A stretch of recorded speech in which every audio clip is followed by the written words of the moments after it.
अस्सलाम वालेकुम एवरीबॉडी। मां आसिफ अरसलान सुमरो। सभिनि खां पहिरीं तव्हांजी महिरबानी वरी ॾिसण जो असांजे वेबिनार खे। लास्ट टाइम बि असां जेको आहे पंहिंजो वेबिनार कयोसीं सिंधी में ऑन द टॉपिक पैसा संभालियो, जिते असांजो फोकस इहो हूंदो त असां तव्हांखे पंहिंजे एक्सपीरियंस सां सम्झायूं त पैसनि खे कहिड़े तरीक़े सां संभालिजे, किथे इन्वेस्ट कजे, पैसनि जी बचाइण जी इम्पोर्टेंस केतिरी आहे ऐं क्या ऑप्शन छा हूंदा आहिनि माण्हुनि खे असांजे पाकिस्तान जे अंदरि वेही त पंहिंजा पैसा पंहिंजे फ्यूचर जी प्लान करण जे लाइ, पंहिंजे फ्यूचर जे ख़र्चनि जे लाइ किथे किथे असां विझी सघूं था। लास्ट वीक बि असां सां गॾु असांजा गेस्ट हुआ सैयद सना ख्वां शाह। असां हिननि खे वरी बि दावत ॾिनी आहे। सना, अॼु असांजो टॉपिक इहो आहे त असां बैंकिंग सेक्टर ते फोकस कंदासीं। त Sana, thank you for joining sir us. Thank you so much. I think पंहिंजो जेको आहे सो लास्ट जेको सेशन हो दैट वाज आल्सो इलाही सुठो हो एंड आई थिंक इनखे पाण खे अॻियां जेको सो कंटिन्यू करणु खपे। सो आई एम ग्रेटफुल कि तव्हां इहो वरी इनखे अॻियां पिया जेको सो खणी वञो। ऐं अॼु जो जेको स्पेसिफिक जेको आहे टॉपिक तव्हां हुनखे स्टार्ट कंदा हींअर, पर आई थिंक इहो इलाही ज़रूरी जेको आहे हिकिड़ो टॉपिक आहे फॉर सभिनी लाइ। एब्सोल्युटली।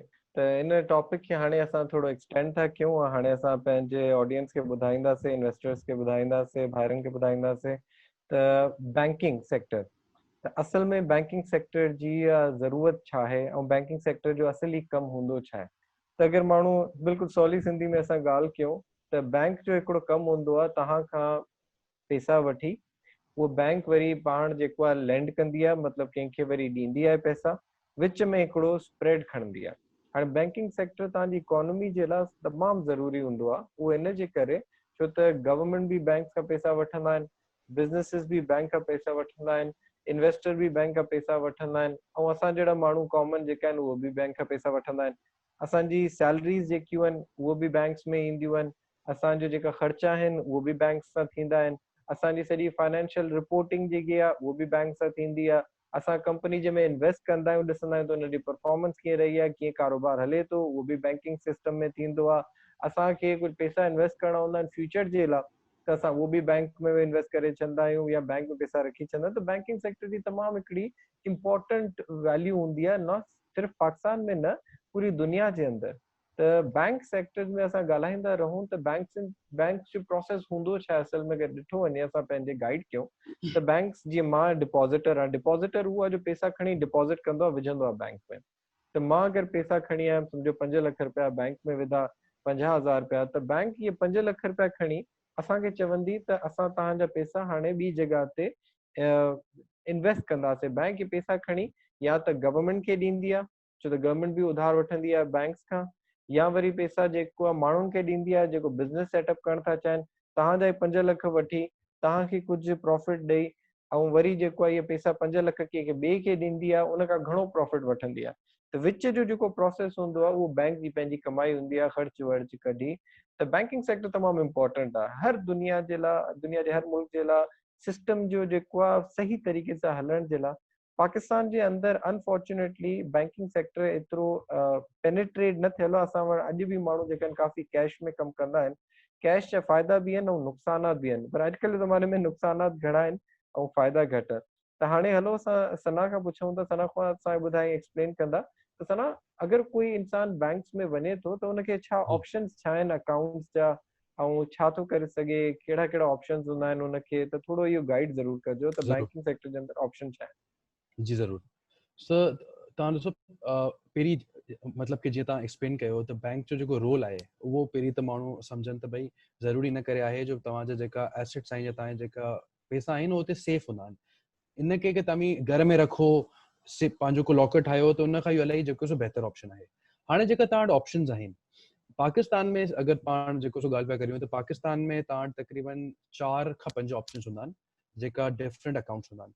हिकिड़ो पंहिंजे जेको सो हाणे हिकिड़ी ॻाल्हि त इहा पहिरीं माण्हू जेको सो मतिलबु कि सम्झूं त पाकिस्तान में रुगो 20% 20% माण्हू अहिड़ा आहिनि जंहिंजो अकाउंट आहे। 80% माण्हू अहिड़ा आहिनि, ऐं हे सभु ओ आहिनि जेका 18+ आहिनि, जंहिंजी एज 18 खां जेको सो मथे आहे। त हे ओ माण्हू आहिनि जो अकाउंट हुजणु खपे। उन्हनि मां रुगो 20% माण्हू अहिड़ा आहिनि जंहिंजो अकाउंट एक्चुअली आहे। त इलाही माण्हू जो अकाउंट ई कोन्हे। हाणे जेका ऑप्शन्स आहिनि उनमें हिकिड़ो जेको आहे सो आहे basic banking account. Basic banking account हिकिड़ो रिसेंटली जेको सो बैंक्स स्टार्ट कयो कि जे माण्हुनि जो अकाउंट ई कोन्हे, जेका फाइनेंशियली बिल्कुलु आइडिया कोन्हे त छा करणो आहे, उन्हनि लाइ हिकिड़ो अकाउंट इट्स वेरी बेसिक जीअं हूंदो न अकाउंट, त उन में बेसिकली इहो तव्हां 1000 रुपीस खां पंहिंजो अकाउंट स्टार्ट करे सघो था, ऐं महीने में जेको सो 2 दफ़ा तव्हां जेको सो पंहिंजे चेक जे थ्रू जेको सो विड्रॉ करे सघो था। अच्छा, उन खां पोइ जेको नेक्स्ट ऐं जेको सभिनि खां पाण वटि सम्झो त कॉमन हिकिड़ो पंहिंजो अकाउंट आहे, उहे current account. Current account basically छा हूंदो आहे, तव्हां जेको सो बैंक में जेको सो रखाया पैसा, बैंक तव्हांखे एटीएम कार्ड ॾींदी, चेकबुक ॾींदी, ऐं जेकी हुनजी ऑनलाइन सर्विस हूंदी उहो ॾींदी, पर उन अकाउंट ते तव्हां कुझु अर्न कोन कंदा, तव्हांखे को इंट्रस्ट कोन मिलंदो, तव्हांखे को जेको सो प्रॉफिट कोन मिलंदो। इन जो मतिलबु अगरि तव्हां ₹1,00,000 अकाउंट में रखाया आहिनि त उहो साल खां पोइ ₹1,00,000 ई हूंदा, ठीकु आहे, बैंक उन ते तव्हांखे कुझु अर्न कोन करणु ॾींदी, ठीकु आहे। उन जे अलावा पंहिंजो जेको थर्ड इलाही पॉपुलर जेको हिकिड़ो अकाउंट आहे, उहो आहे सेविंग अकाउंट्स। सेविंग अकाउंट तव्हां सम्झो त करंट अकाउंट वांगुर ई आहे, इलाही ज़्यादा डिफरेंट कोन्हे, पर हिकिड़ी जेकी इंपॉर्टेंट शइ जेकी हुन में डिफरेंट आहे उहा इहा आहे त सेविंग अकाउंट में तव्हां प्रॉफिट अर्न कंदा आहियो, जेके असां इंट्रस्ट बि चवंदा आहियूं। त उन में इहो आहे त तव्हांखे अगरि तव्हांजा ₹1,00,000 फॉर एग्ज़ाम्पल उन अकाउंट में पिया आहिनि, त साल खां पोइ ₹1,06,000 थी वेंदा, ₹1,07,000 थी वेंदा, उहो डिपेंड थो करे जेको उन ते जेको सो रेट एप्लीकेबल आहे।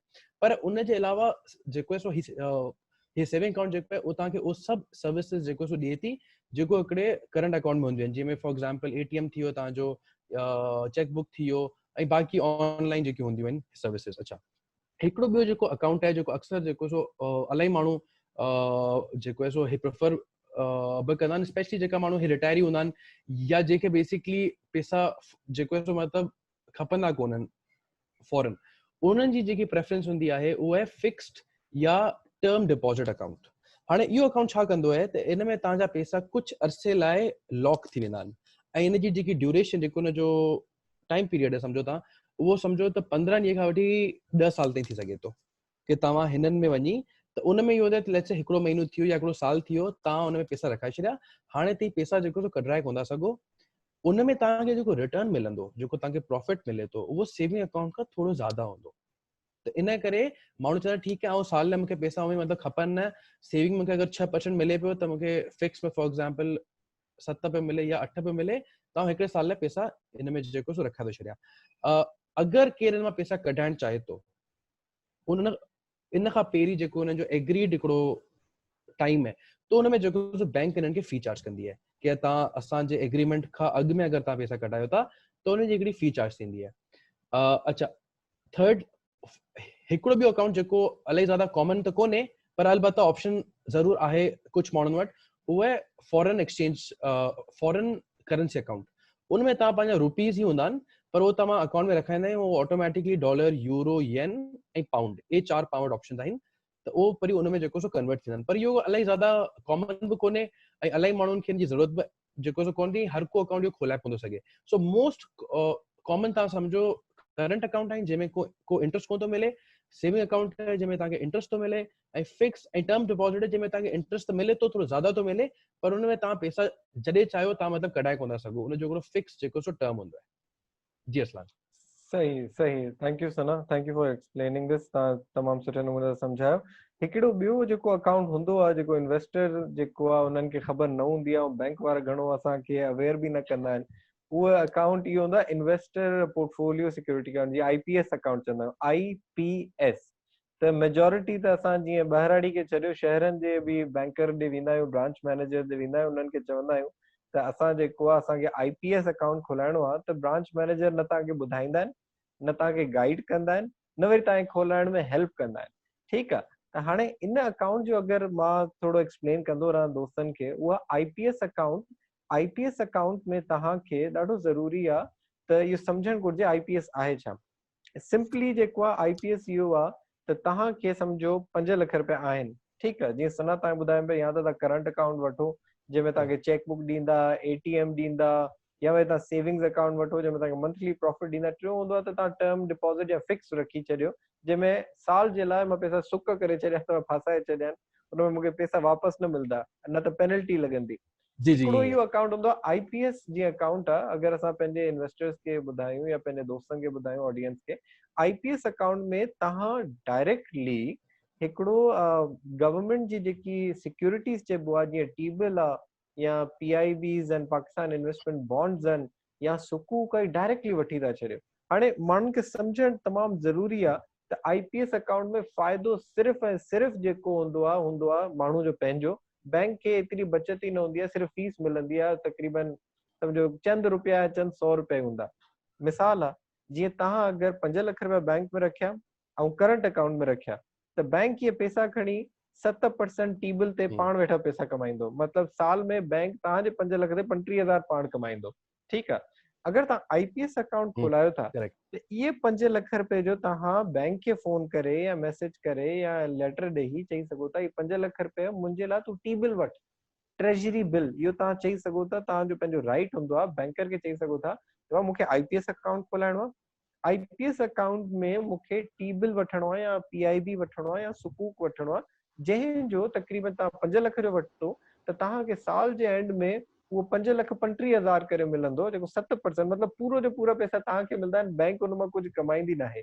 त इहो अकाउंट जेको आहे तमामु असां नोट कयो आहे, पर्सनली बि एक्सपीरियंस कयो आहे त इहो बैंकर तमामु मुश्किल सां खोलाईंदा आहिनि। पर असां तव्हांखे एजुकेट करण जे लाइ एतिरो ॿुधाईंदा वञूं, तव्हां अगरि ब्रांच मैनेजर खे चओ था त इहो जेको अकाउंट मुंहिंजो IPS खोलियो ऐं उहो तव्हांखे रिफ्यूज़ थो करे, त तव्हांखे एतिरो राइट आहे त तव्हां हुनखे सिधो चओ त बाबा असां स्टेट बैंक खे कंप्लेन कंदासीं, नंबर 1।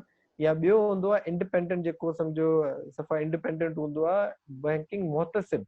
मुहतसिब जो कमु इहो हूंदो आहे त जेका पाण में जहिड़ा आहिनि, कंप्लेन्स आहिनि, जेकी मिस्टेक्स आहिनि, फीडबैक आहिनि, सॼो जेको आहे तव्हांखे कंप्लेन जी सोल्यूशन ॿुधाइनि। तव्हां हमेशह करे हेजिटेट न कयो। जंहिंखे पैसा आहिनि साल या 2 साल या 3 साल रखण जे लाइ, त उहो वञी IPS अकाउंट खोलाए, जंहिंखे अगरि हुनखे मंथली वग़ैरह ज़रूरत न, इहो तव्हां बाय कंदो त हल्की सी कमीशन लॻंदी आहे, सेल कंदो हल्की सी कमीशन लॻंदी आहे, पर उहा तक़रीबन सम्झो 1000 रुपए जे बराबरि बि 2000 रुपए जे बराबरि हूंदी, न हुजण जे बराबरि हूंदी।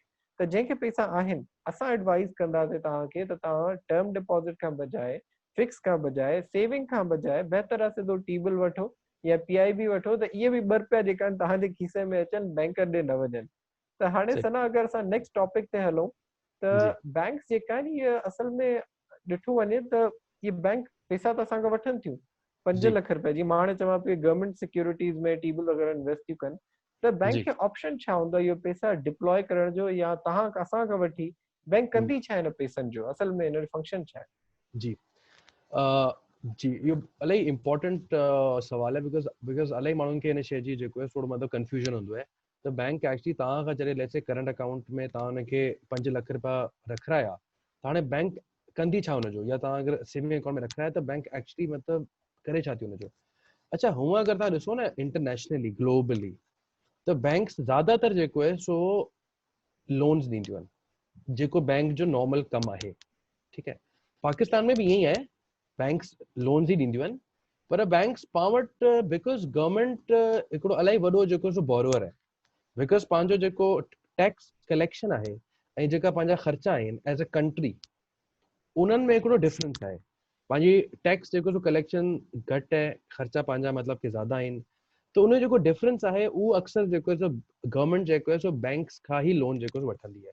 हाणे जॾहिं गवर्नमेंट जॾहिं बैंक खां लोन वठंदी आहे त उहो इन द शेप ऑफ तव्हां सम्झो टी बिल थी वियो शॉर्ट टर्म लाइ 3 मंथ या 6 मंथ या 12 मंथ, या वरी जेको सो PIB थी वियो विच इज़ 1 ईयर एंड अॻियां।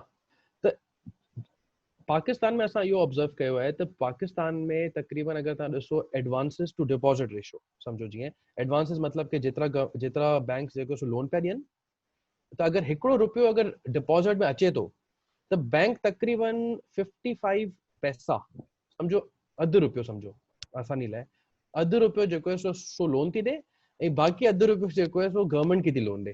हाणे जेको ही गवर्नमेंट खे लोन थी ॾे, उन में तव्हांखे ख़बर आहे त पैसा वञण जो त कोई चांस ई कोन्हे, बिकॉज़ उहो त ऑब्वियसली जेको गवर्नमेंट आहे पोयां।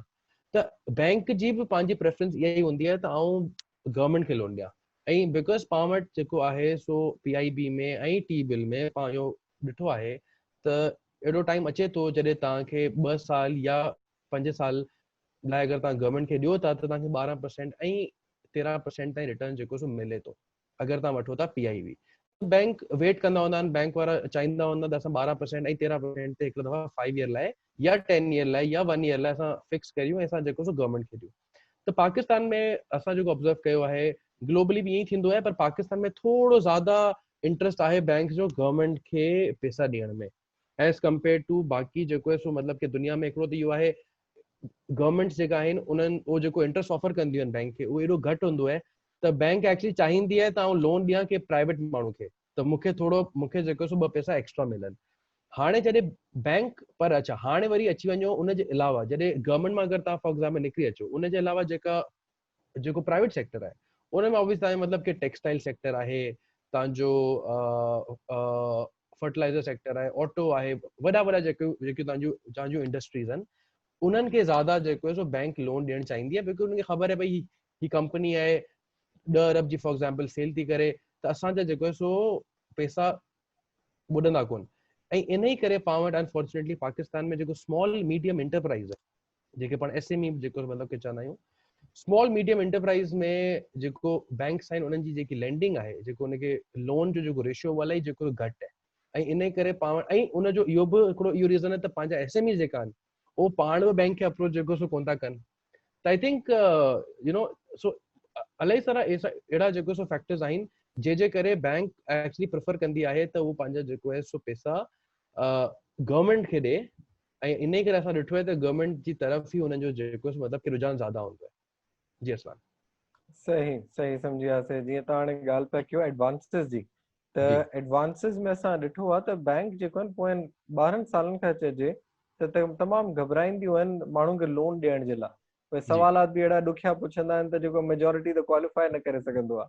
ऐं जेकी अधु असांजी जेकी पॉपुलेशन आहे उन्हनि जो कारोबार जीअं हले थो सॼो कैश ते थो हले, कंपनी रजिस्टर न आहे, पंहिंजी दुकान बि हलाइनि था त हुन में सॼो कैश ते कमु आहे, डॉक्यूमेंटेशन आहे कोन, न सही टैक्स था पियारनि, न सॼी रिपोर्टिंग था कनि, त उन में बैंक चवंदी आहे जॾहिं असांखे सबूत ई न आहे त तव्हांजी एतिरी इनकम आहे त कहिड़ी ख़बर तव्हांजा अकाउंट कूड़ा हुजनि। त हिकिड़ो इहो रीज़न बि आहे त असां वटि जी मुल्क में छो त असां पंहिंजी रिकॉर्डिंग सही नथा कयूं, अकाउंट्स पंहिंजा ठारायूं नथा, ऑडिटिंग फर्म्स खे इंगेज नथा कयूं, मतिलबु साफ़ सुथरो कमु नथा कयूं टैक्स बचाइण जे चक्कर में या कुझु। इन हिसाब सां असां ॾिठो आहे त माण्हू जेका आहिनि वठनि बि घटि था पैसा बैंकुनि खां, हालांकि बैंकुनि तमामु एॾो महांगो न आहे बैंक खां लोन वठणु न कंपेयर टू अगरि तव्हां कंहिं ज़मींदार खां पैसा वठो या उहो चइजे जेको आहे सूद अर्थी खां पैसा वठो जेको आर्थिक तव्हांखे लख ते 40,000 या 50,000 वठंदा आहिनि। ठीकु आहे, जी इहो असां ॾाढो इशू आहे असांजे फार्मर सां, वीचारे हारियुनि सां तमामु इशू आहे। जो यूरिया वठणु, भाण वठण जे लाइ, DAP वठण जे लाइ लख ते हुननि खे 1.5 लख रुपए ॾियणो पवंदो आहे 3 महीननि जे अंदरि, त जी हुननि जी जो जी अधु त प्रॉफिट होॾे थो हली वञे। हिकिड़ी ॿी ॻाल्हि असां डिस्कस कयूं हिते हाणे त काइबोर, जीअं जी पाण में बैंक्स वारा हिक ॿिए खे लैंड कंदा आहिनि, या असल में असांखे कहिड़ी ख़बर पए त जेको आहे इहो बैंकिंग जेकी आहे असांखे लोन मिलियो आहे त इहो सस्तो आहे या महांगो आहे। हाणे इन जेको रेफरेंस पॉइंट हूंदो आहे, रेफरेंस पॉइंट असां चवंदा आहियूं माण्हुनि खे सम्झाइण जे लाइ, त काइबोर KIBOR इनखे चइबो Karachi inter bank offer rate, London जो बि जेको हूंदो आहे हुनखे लाइबोर चइबो आहे। ठीकु आहे, जी त असांखे सम्झण जे लाइ ॾाढी ज़रूरी आहे। जीअं मिसाल आहे मेजोरिटी जे लाइ हिन वक़्तु जीअं तव्हां गाॾी पंहिंजी लीज़ कराइण वठंदो या पंहिंजी तव्हां बंगलो वठण जो या तव्हां लोन वठंदो त बैंक तव्हांखे चवंदी आहे मार्कअप आहे, मार्कअप चवंदी, प्रॉफिट रेट चवंदी। असल में तव्हांखे सवाल इहो पुछणु घुरिजे त काइबोर खां केतिरा पैसा वधीक तव्हां चार्ज था कयो, केतिरो परसेंट तव्हां काइबोर खां वधीक चार्ज था कयो। मतिलबु मिसाल आहे अगरि बैंक हिक ॿिए खे पैसा ॾियनि था, मां बैंक खां सम्झो HBL मां UBL खे पैसा ॾियां थो 7% ते, 7% काइबोर थी वियो, पर अगरि सना खां मूंॾे अचनि था पैसा वठण त मां हुननि खे 10% ते लोन ॾींदुमि या 11% ते। ही जेको एक्स्ट्रा अमाउंट हूंदी आहे, एक्स्ट्रा इंटरेस्ट हूंदो आहे, एक्स्ट्रा सूद हूंदो आहे, एक्स्ट्रा स्प्रेड जेको चइबो आहे, सना इन जे बारे में थोरो ॿुधाइजो त इहो थोरो एक्सप्लेन कयो त इहो केतिरो ज़रूरी आहे असांजी इन जे लाइ अवेयरनेस जे लाइ। जी अच्छा हाणे ॾिसो जेको काइबोर आहे कराची इंटर बैंक तव्हां जेको इहो सम्झो हिकिड़ो बेंचमार्क आहे या हिकिड़ो पॉइंट आहे जेको रेफरेंस पॉइंट थी थो वञे।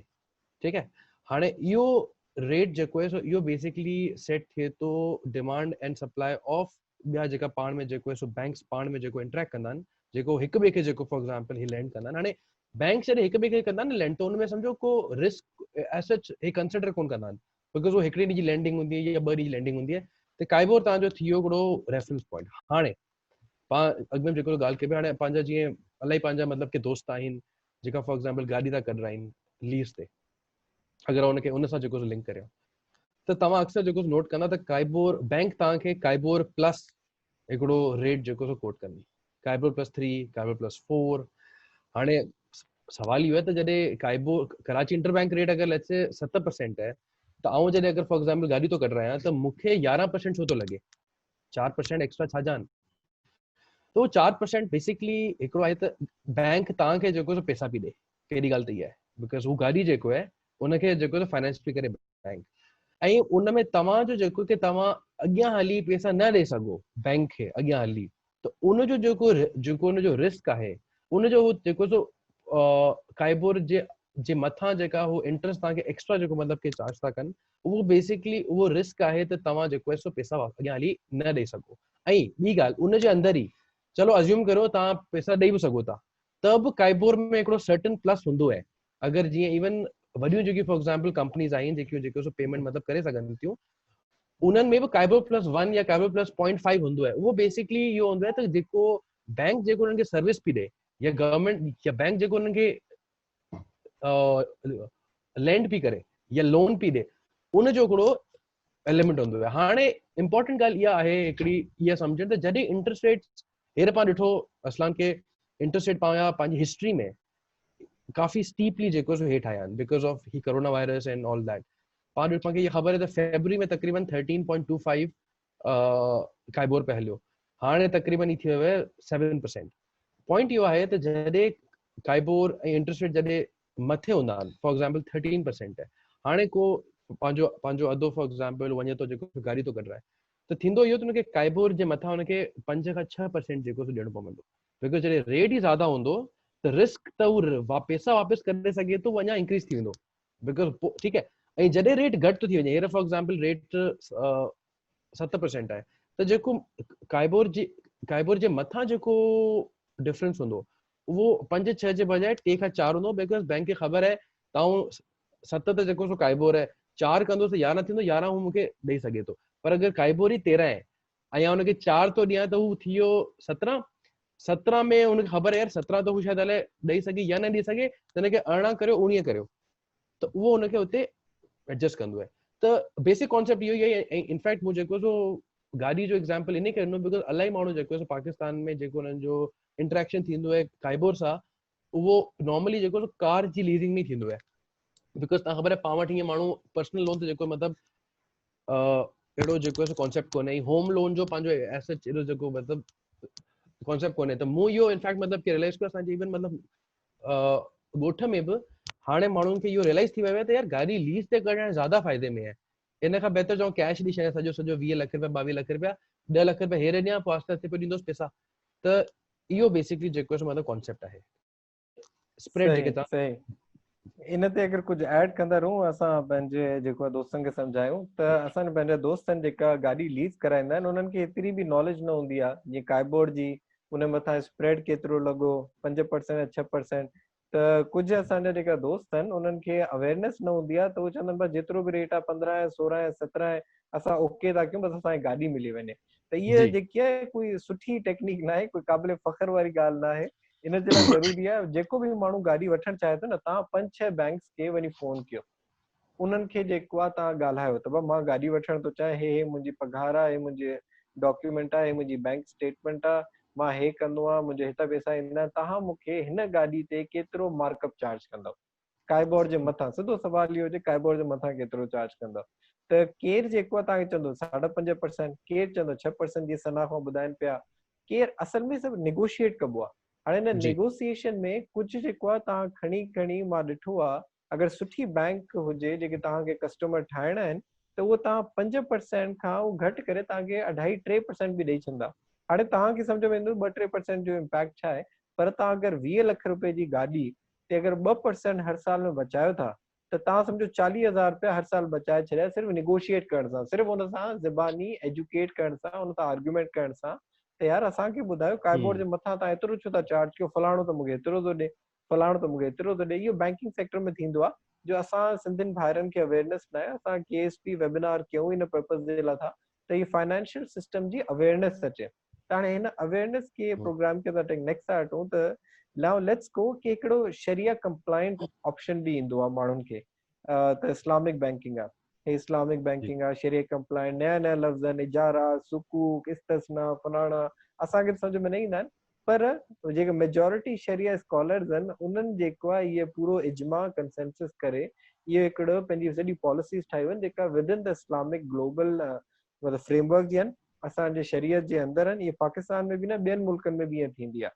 त इन में तमामु ग्रोथ असां ॾिठी आहे, छो त 10-15 साल पहिरीं अगरि ॾिठो वञे हा न, त जेतिरी इस्लामिक बैंकिंग न हुई त माण्हू जेको चवंदा बैंक में पैसा रखणा ई न आहिनि, कैश में रखो, पाण में घर में रखो पैसा, छो त इस्लामिक न आहे, हराम आहे, रुगो करंट अकाउंट रखो। त हाणे जॾहिं इस्लामिक बैंकिंग अची वई आहे त असां ॾिठो हुन में तमामु सुठी जेको आहे ग्रोथ बि आई आहे, ऐं गवर्नमेंट खे बि फ़ाइदो थी वियो आहे, छो त गवर्नमेंट खे अगरि पैसा रेज़ करणा आहिनि त मिसाल आहे, अगरि मां शरिया कंप्लाइंट आहे, मतिलबु चवंदो मूंखे भउ थो थिए त मां सूद न वठंदमि या कुझु बि आहे, त मां 10% जेको आहे मूंखे अगरि कन्वेंशनल बैंक ॾिए थी न, जेकी नॉर्मल बैंक हूंदी आहे, ऐं 8% मूंखे इस्लामिक बैंक थी ॾिए, त मां चवंदुमि मां 8% ते राज़ी आहियां, एज़ लॉन्ग एज़ जेतिरो इहो इस्लामिक आहे। त इहो जेको आहे गवर्नमेंट खे फ़ाइदो थी वेंदो आहे, ॿियनि माण्हुनि खे फ़ाइदो थी वेंदो आहे हिन हिसाब सां शरिया कंप्लाइंट बैंकिंग जो। ऐं इहो तमामु फ्यूचर आहे, इहो पोटेंशियल आहे। मलेशिया ॾिठो वञे, इंडोनेशिया ॾिठो वञे, सऊदी अरब, दुबई, हेॾे हुते त मेजॉरिटी बैंकिंग हाणे तव्हांजी इस्लामिक थी थिए। पाकिस्तान जे हिन वक़्तु तक़रीबन सम्झो 17% जेतिरा बि डिपॉज़िट्स आहिनि सभु शरिया कंप्लाइंट आहिनि। ऐं अॻिले 5 सालनि में एक्सपेक्टेशन इहा ई आहे त तक़रीबन 25 खां 30% सॼा एसेट्स जेका आहिनि उहे इस्लामिक कयूं। इस्लामिक जो हिकिड़ो फंडामेंटल ॻाल्हि हूंदी आहे जेकी मां ॿुधाए छॾियां असांजे दोस्तनि जे लाइ, उन में कोई न कोई सिक्योरिटी पोइते हूंदी आहे। मतिलबु शइ पैसे ते पैसो न मिलंदो आहे तव्हांखे, उन में तव्हांखे सम्झो त तव्हांखे कोई सिक्योरिटी, जीअं मां फ्लैट वरितो आहे, मां मीज़ान बैंक आहे, मां फ्लैट वरितो आहे, हाणे मां तव्हांखे रेंट ते ॾियां थो। हाणे रेंट जे अंदरि मां तव्हांखे सम्झो टुकड़नि में गाॾी जी जेकी आहे, सॉरी, घर जी किस्त बि तव्हां मां एक्सट्रैक्ट कंदो रहंदुमि। सो आई थिंक शरिया कंप्लाइंट जो बि हिकिड़ो अवाम खे थोरो ख़बर हुजणु घुरिजे, दोस्तनि खे, इन्वेस्टर्स खे, त जेको शरिया कंप्लाइंट बि ऑप्शन आहे। त सना हाणे हलूं था वैल्यूएशन जी तरफ़। हाणे वैल्यूएशन मतिलबु स्टॉक वैल्यूएशन, त थोरो वापसि अचूं था स्टॉक मार्केट खे लिंक करे ॿुधायूं था। असां पहिरीं डिस्कस कयोसीं त बैंक्स के प्रोडक्ट्स हूंदा आहिनि। करंट अकाउंट ते बैंक घणो कमाईंदी आहे, डिपॉज़िट वारो न कमाईंदो आहे।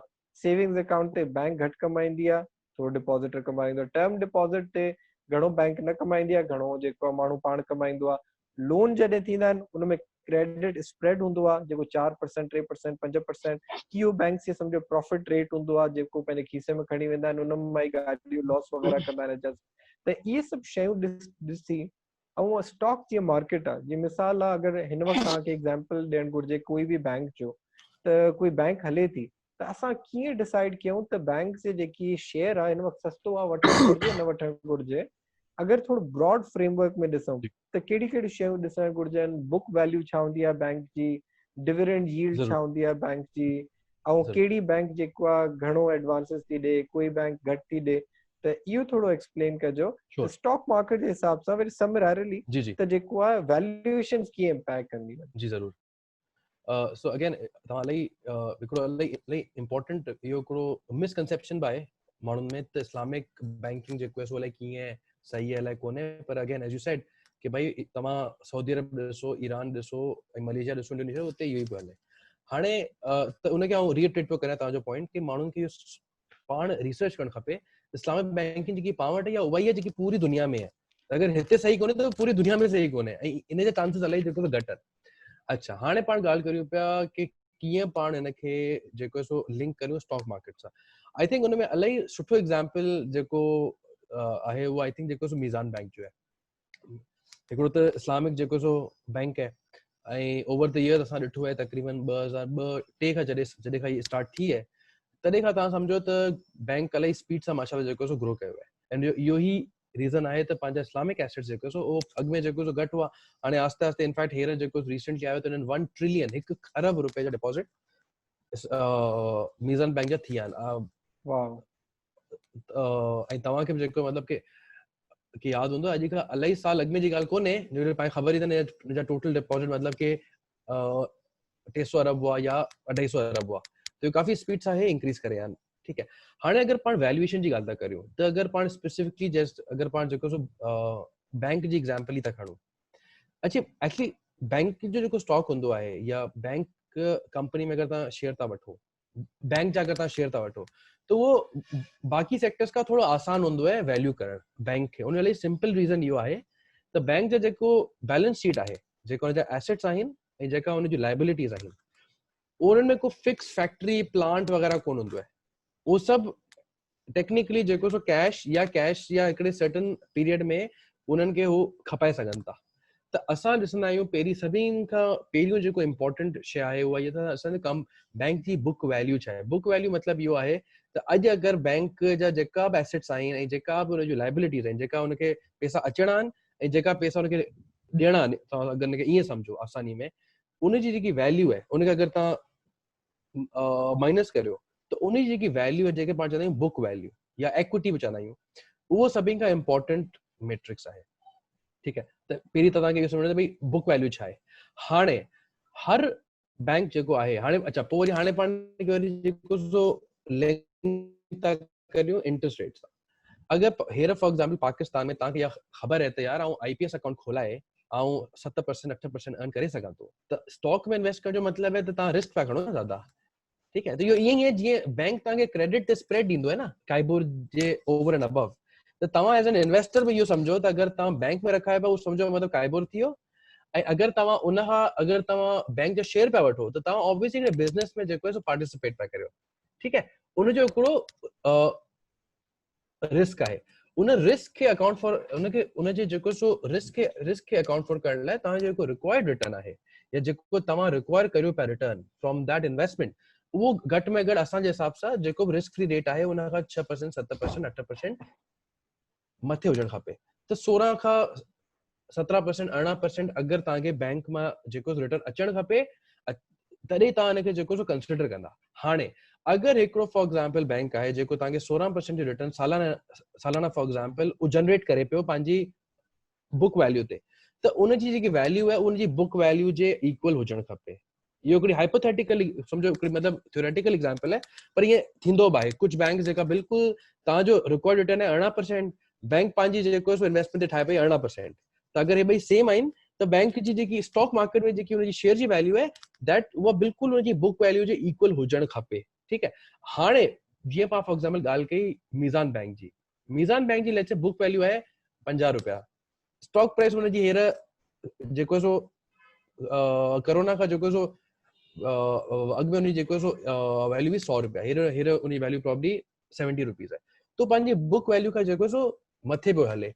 उनजो रीज़न इहो आहे त उहो जेको रिटर्न जनरेट थो करे पंहिंजी बुक ते, उहो तक़रीबन 26% 28% ऐं 30% ताईं जेको सो आहे। अच्छा, इहो त थी वियो हिकिड़ो फ्रेमवर्क पाण खे जेको सो वैल्यू कीअं कयो। पर अगरि कोई इन्वेस्टर लेट्स से का बि जेको सो बैंक जा अकाउंट जॾहिं ओपन करे थो, त जेकियूं शयूं जेको सम्झो कि 3-4 शयूं हुजनि जेके माण्हू जेको सो मोटियूं जेको तव्हांखे मतिलबु लाज़मी तव्हांखे मतिलबु कि ॾिसणियूं आहिनि।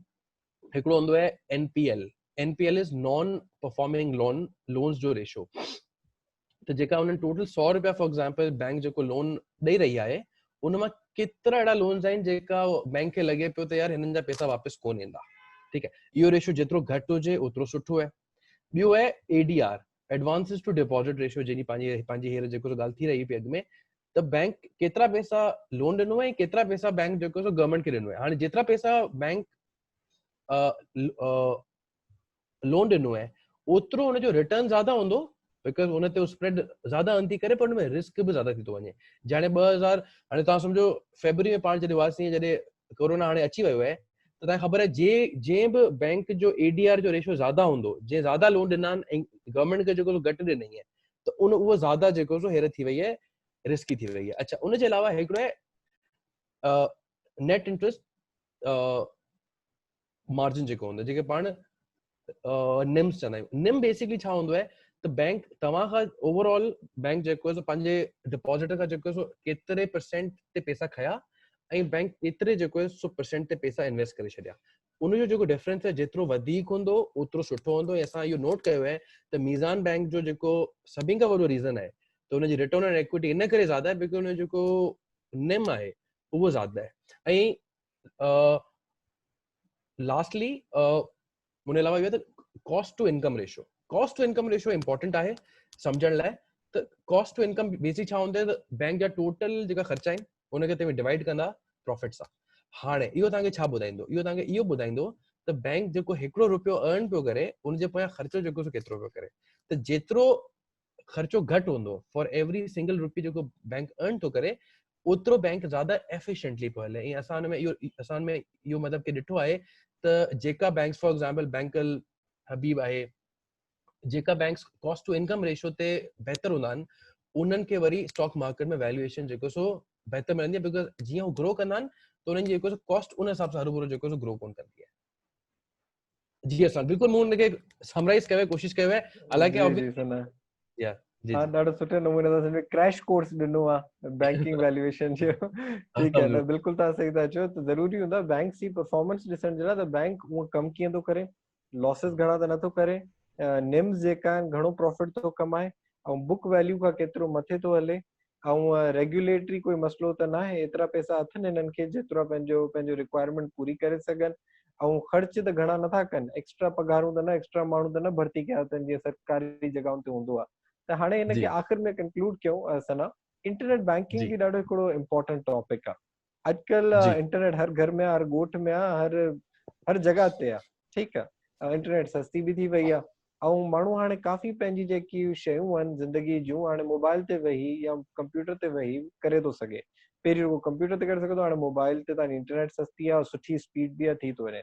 मिसाल आहे, तव्हांखे ॿारनि जी फीस ॾियणी आहे, अॼुकल्ह उहो बि मोबाइल एप्लीकेशन ते थी वञे। तव्हांखे पंहिंजा बिजली जा बिल, गैस जा बिल सभु ॾियणा आहिनि, उहो बि मोबाइल एप्लीकेशन ते थी था वञनि।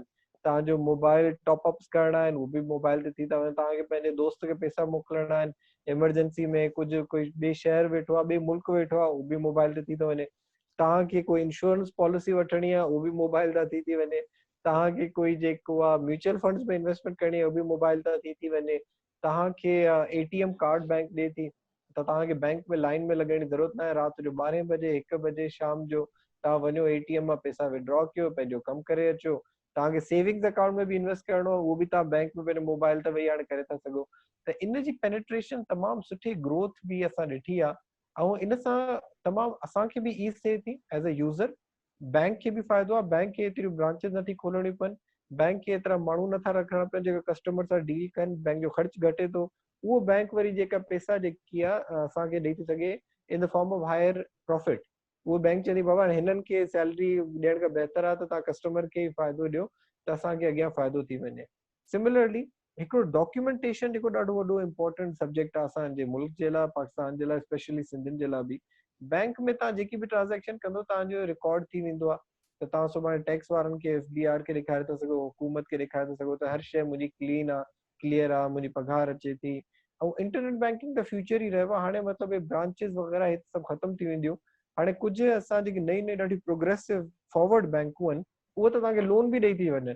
तव्हांखे माण्हू सां ॻाल्हाइण जी ज़रूरत ई न आहे। तव्हांजी अगरि हिस्ट्री सुठी आहे, तव्हां पैसा वठो था, ॾियो था सही टाइम ते, त तव्हां पंहिंजी मोबाइल ते वेही जेको आहे लोन जे लाइ अप्लाई था करे सघो। त मूंखे 2 लख खपंदा, 20,000 खपंदा, 50,000 खपंदा, तव्हां क्रेडिट कार्ड जी पेमेंट बि हितां कराए छॾी। ऐं हिकिड़ो मतिलबु हे ॾाढी सुठी ॻाल्हि आहे असांजे मुल्क जे अंदरि जेका हाणे ट्रेंड थिए थो, ऐं ॿियनि जॻहियुनि ते बि थिए थो।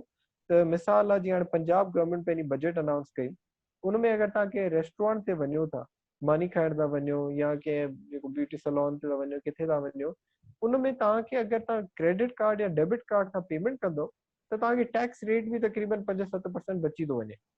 मतिलबु तव्हां अगरि मानी खाइण वियो दोस्तनि सां, तव्हां 2,000 रुपया ख़र्च करे आयो, त हुन 2,000 रुपये में तव्हां 100 रुपयो त उहो ई बची वियो अगरि तव्हां डेबिट कार्ड जे थ्रू ट्रांजेक्शन कई आहे। छो त हुकूमत ख़ुशि आहे त तव्हांजे तक़रीबन फाइलर आहियो, तव्हां टैक्स में अची विया आहियो। अवाम ख़ुशि आहे त जेको आहे तव्हां असांखे जेको आहे टैक्स सस्ताई थी वई आहे। ऐं जेको बिज़नेस वारो आहे उहो ख़ुशि आहे त यार मां बि जेको प्रॉफिट आहे पंहिंजो हाणे डायरेक्टली ॾेखारे थो FBR खे, त जेतिरी मुंहिंजी सेल थिए थी। त मतिलबु इन जा ॾाढा प्रोस आहिनि, ॾाढे फॉरवर्ड लुकिंग इम्पैक्ट आहे सोसाइटी ते। मां लेटेस्ट डेटा पढ़ां पियो, कोरोना जे ज़माने में त इंटरनेट बैंकिंग माण्हू तमामु यूज़ कई आहे। ऐं चवनि था रिटेल में जेका असां जहिड़ा माण्हू आहिनि, जेके इंडिविजुअल आहिनि, रिटेल चइबो आहे जेका इनफरादी तौर ते, उन्हनि जी 30% जेकी ट्रांजेक्शन हाणे इंटरनेट बैंकिंग जे थ्रू थिए थी। त हिन ते अगरि तव्हां कुझु कंक्लूड कयो, इंटरनेट बैंकिंग जी केतिरी इंपॉर्टेंस आहे? श्योर।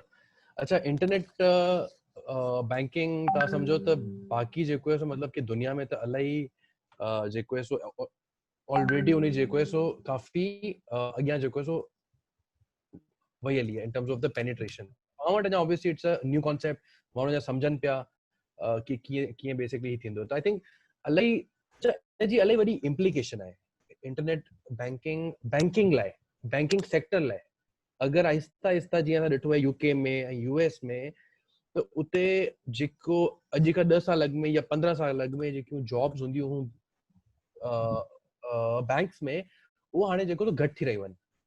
पाण वटि अञा बि हिकिड़ो असां इहो नोट कयो आहे त पंहिंजा जेका यंगस्टर्स आहिनि, पंहिंजा जेका नौजवान आहिनि, उन्हनि में अञा बि स्पेशली जेका मतिलबु कॉमर्स वारा या बीबीए वारा जेका आहिनि, उन्हनि जे अञा बि ज़हन में त असांखे बैंक में असांखे नौकरी जेको मिली वञे त असांजी लाइफ मतिलबु के सेट थी वेंदी। पर आउं सम्झां थो त इहो ट्रेंड चेंज थिए पियो ऑलरेडी, ऐं इहो अॻियां अञा स्पीड सां चेंज थींदो। बिकॉज़ जीअं तव्हां ऑफलाइन पिया वञो, सॉरी जीअं तव्हां ऑनलाइन पिया वञो, ऐं जीअं तव्हां ऑफलाइन खां तव्हांजो जेको आहे सो तव्हांजी मतिलबु डिपेंडेंस मतिलबु घटि पई थिए, त बैंक खे त फ़ाइदो आहे। बैंक चए थी ठीकु आहे, असांखे माण्हू मतिलबु घटि रखणा आहिनि न, ठीकु आहे। ऐं ऑब्वियसली अगरि हिकिड़ी फॉर एग्जाम्पल एडी फॉर एग्जाम्पल बैंक आहे जेको ऑनलाइन ते लेट्स से अगरि मतिलबु ज़्यादा आहे, स्पेशली फॉर एग्जाम्पल मीज़ान है जीअं जीअं मां मतिलबु अगरि हुनजो बैंक लाइन, अगरि हुनजो ऑनलाइन ते उन्हनि जी डिपेंडेंसी ज़्यादा आहे, त हुननि जी जेकी कॉस्ट आहे सर्विस प्रोवाइड करण जी, उहा बि ऑब्वियसली मतिलबु घटि थी वेंदी। त ॿिया जेका बैंक उन्हनि खे बि इवेंचुअली ऑनलाइन अचणो पवंदो, न त हो हुन सां जेको मुक़ाबिलो कोन करे सघंदा न। त आस्ते आस्ते जेको आहे न, सभु जेका आहिनि बैंक आहिस्ता आहिस्ता ऑनलाइन जी तरफ़ अचनि पिया। इन जो इहो मतिलबु आहे त नवां ब्रांचेस हालांकि खुलंदा ज़रूर, पर उन हिसाब सां ही भर्ती जेको शायदि प्रॉब्ली अॻियां हली न कनि। ऐं ॿी ॻाल्हि इहा ऑब्वियसली पाण हींअर फॉर एग्जाम्पल ही कोरोना जो फॉर एग्जाम्पल हलियो पियो टाइम, पाण ॾिसूं पिया त यार बैंक वञणु एॾो वॾो हिकिड़ो रिस्क थी वियो, बिकॉज़ एतिरा जेको माण्हू ऑलरेडी बैंक में आहिनि, तव्हां घर वेठा आहियो, तव्हां ऑनलाइन जेको पेमेंट पिया करियो। त आई थिंक उनमें जेकी उनमें सहूलियत जो जेको एंगल आहे उहो एतिरो ज़्यादा आहे त जंहिं माण्हू खे ख़बर पवंदी ऐं जंहिं माण्हू खे थोरी सम्झ हूंदी, उहो हुनखे लाज़मी अवेल कंदो, बिकॉज़ ऑनलाइन जो को ख़ासि कॉस्ट कोन्हे, का ख़ासि मतिलबु ख़र्चो हे तव्हां खां जेको कोन था वठनि फीस में, ठीकु आहे। ऐं तव्हां ॾिसो हितां रुगो बैंक रुगो तव्हां वेंदा, तव्हां मतिलबु गाॾी कढंदा, पेट्रोल साड़ींदा, तव्हां उते जेको सो वेंदा, टाइम स्पेंड कंदा।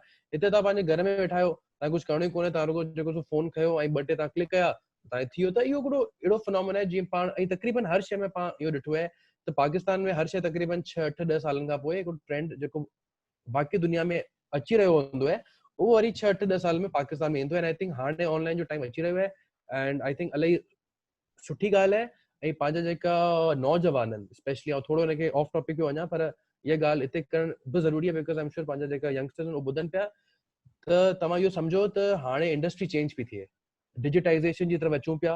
असां हिते वेठा आहियूं, ईअं जेको पाण में पिया ॻाल्हायूं, अॻु में असां सेमिनार कंदा हुआसीं, माण्हू ईंदा हुआ हिकिड़े रूम में, हाणे असां हिते वेठा आहियूं त डिजिटाइज़ेशन थिए पई। त अगरि तव्हां टेक्नोलॉजी ओरिएंटेड माइंडसेट सां अचो था, त तव्हांखे जेको सो बैंक में बैंक रुगो न तव्हांखे तव्हांखे हायर कोन कंदी, तव्हांखे बल्कि हुन में अॻियां जेको वञण जो चांस मिलंदा, अगरि तव्हां डिजिटाइज़ेशन जी सोच सां अचो पिया।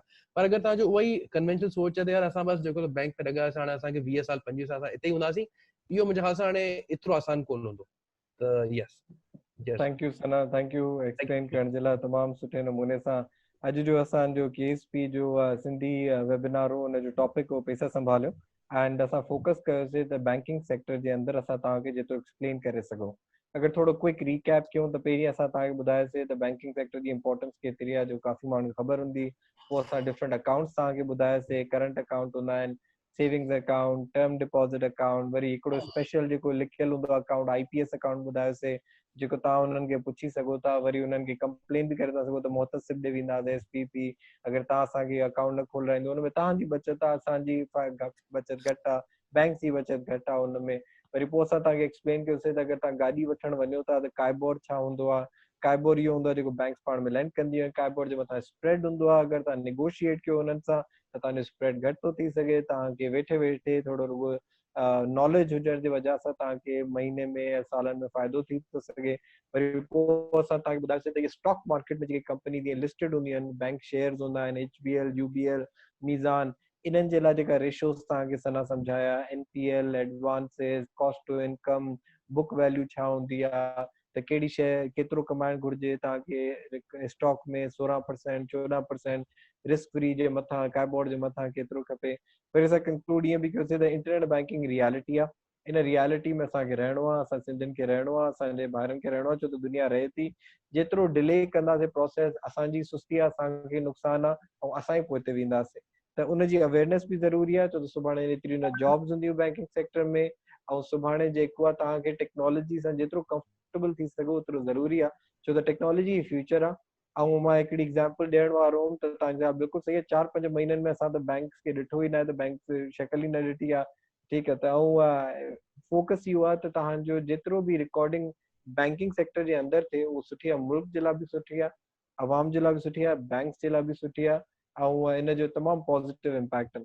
त असां थैंक यू था कयूं Sana, thank you Sana for joining us. And we like to conclude the webinar that we did today. We're trying to focus as much as we can on educating the Sindhi community, especially the women. This is something that you were talking about initially. The banking penetration घटा, जी उनमें सिंधियुनि जी अञा घटा, उनमें औरतुनि जी त अञा घटा। त ये जेका असां वटि easy पैसा, जैज़ कैश ये ऑप्शन अचनि था, I think the world is moving in that fashion right now, ji where we will have to not focus too much on banking as a career choice or as a financial instrument, but it would just be an ease of access for payments. असल में payment जी ॻाल्हि रहिजी वई आहे। Thank you Sana for joining us. Thank you जेको बि ॾिसनि था, and we'll keep doing these more on a regular basis.